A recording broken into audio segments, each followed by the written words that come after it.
La entrevista con Ramsés Yunes. Bueno, la empresa Integrale, usted sabe, es una empresa de riesgo político. Ya ha hecho su estudio postelectoral, Integrale Consultores, donde han realizado un balance, ¿no?, de los resultados de las elecciones del pasado 5 de junio. Y nos decía aquí Jax Cost, que es el consultor senior de Integralia, que te agradezco, Jax, que nos tomes la llamada.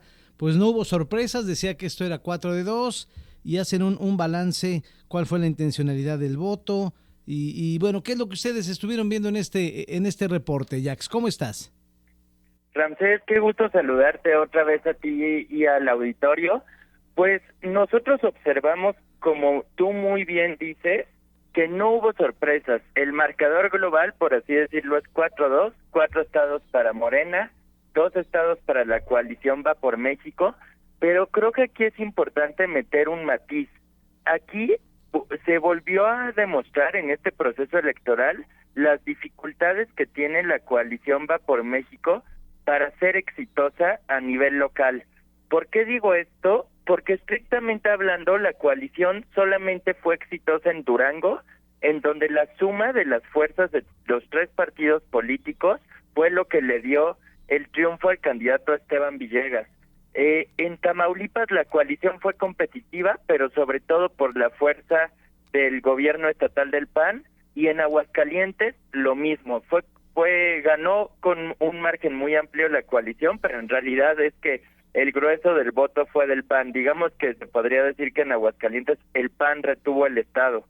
Y en buena medida esto se debe a la dificultad que tienen los partidos de la coalición Va por México para empatar los objetivos de las dirigencias nacionales del PRI, el PAN y el PRD con los intereses y los propósitos de los grupos políticos locales de los 3 partidos. No siempre es fácil concatenar estos intereses, y esta elección lo dejó claro, sobre todo en los casos de Hidalgo, donde perdieron por un margen muy amplio, sí, y en Quintana Roo y Oaxaca, donde ni siquiera se conformó la coalición. Mira, hablas de que Morena consolida su dominio territorial, hablas de cuál podría ser el desafío de Va por México, y hablas de que no hubo incidentes en la contienda electoral, pero hablas de que hubo injerencia del crimen organizado también.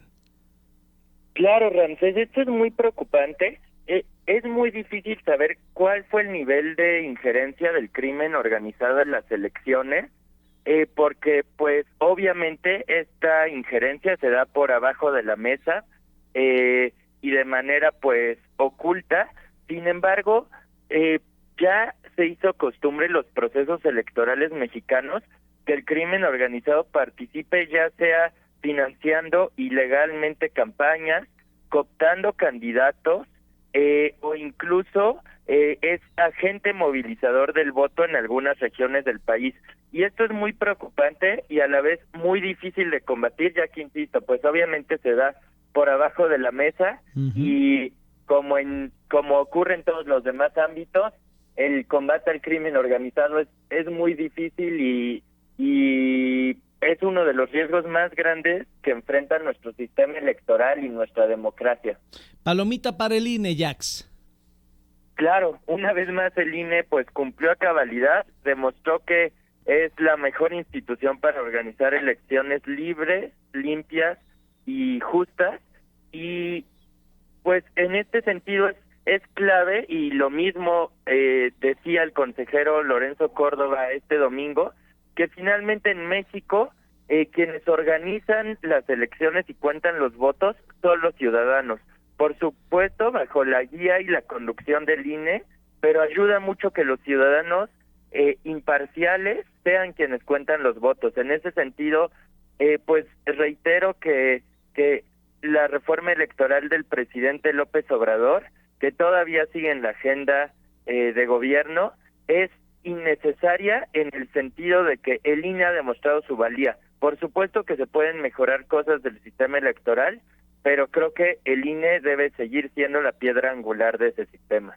Jax, para cerrar, la participación por entidad federativa, hubo mucho abstencionismo, y es raro porque normalmente cuando hay elecciones a la gobernatura la gente participa, pero Oaxaca no llegó ni al 40%, el Quintana Roo llegó al 40%, 46 en Aguascalientes, 47 en Hidalgo, en Durango sí hubo un 50% de participación y un 53 y cachito en Tamaulipas. ¿A qué obedece eso, Jax?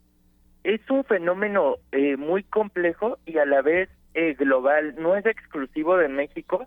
Alrededor del mundo observamos mucha decepción, mucha desilusión de los ciudadanos con la democracia y con los partidos políticos tradicionales, y en ese sentido la convocatoria a las urnas es muy modesta.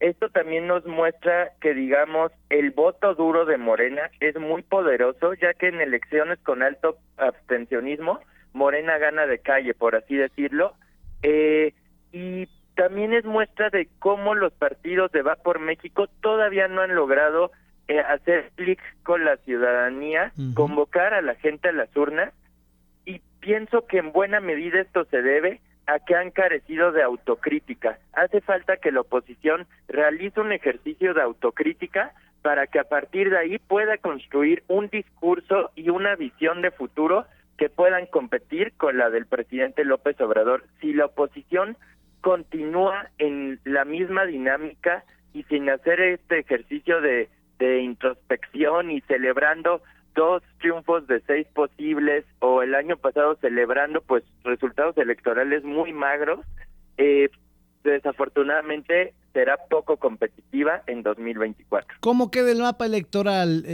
mi querido Jax? ¿Y cómo quedó la votación en los congresos locales? ¿Hubo dominio de las gubernaturas que ganaron?